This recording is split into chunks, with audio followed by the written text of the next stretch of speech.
Conec i comprenc la gestió de la cooperativa. Com a membre del Consell Rector, em pregunto fins a quin punt conec la meva cooperativa, quins serveis ofereix o la vinculació de les persones que hi treballen.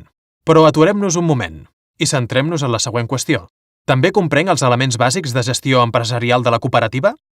Si la resposta és no, potser m'he de preparar individualment per poder realitzar de forma col·laborativa amb la resta de l'equip directiu la identificació, l'obtenció i l'assignació de recursos materials i econòmics que requereix la cooperativa amb l'objectiu d'obtenir els resultats esperats.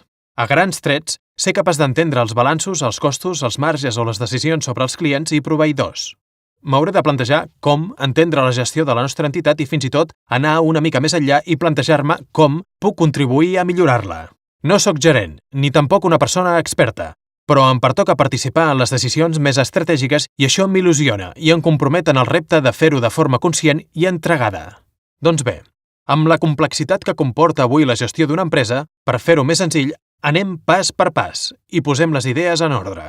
Utilitzant aquest full de ruta que ens presenta de forma genèrica eines i habilitats que ens seran d'ajuda com a membres del Consell Rector. 1.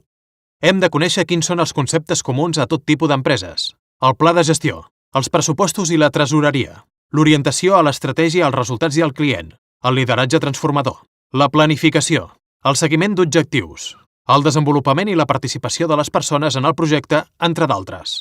2. Hem de contemplar la singularitat de l'entitat que representem, ja que les àrees de gestió varien en funció de la grandària i de l'activitat econòmica i empresarial de cada cooperativa. 3. Ens hem de preparar per poder realitzar amb la resta de l'equip directiu la identificació, l'obtenció i l'assignació dels recursos materials i econòmics que requereix la cooperativa, amb l'objectiu d'obtenir els resultats esperats. 4. Hem de trobar maneres originals i eficients de gestionar la cooperativa per tal de poder aconseguir el màxim rendiment contribuint a la planificació del model que ja tenim i també a la generació de noves maneres de fer. Amb això vull dir que també hem d'estar disposats a afegir valor, ampliant les capacitats i la viabilitat de tot allò que ja estem fent per optimitzar i excel·lir. 5. Per ser més eficients hem d'incorporar bons i bones professionals que complementin el conjunt de l'equip de la cooperativa. 6. Hem de tenir en compte en tot moment aspectes claus com són la intercooperació, la cooperació i la responsabilitat social i valorant la importància de la construcció democràtica i la gestió de la participació. 7.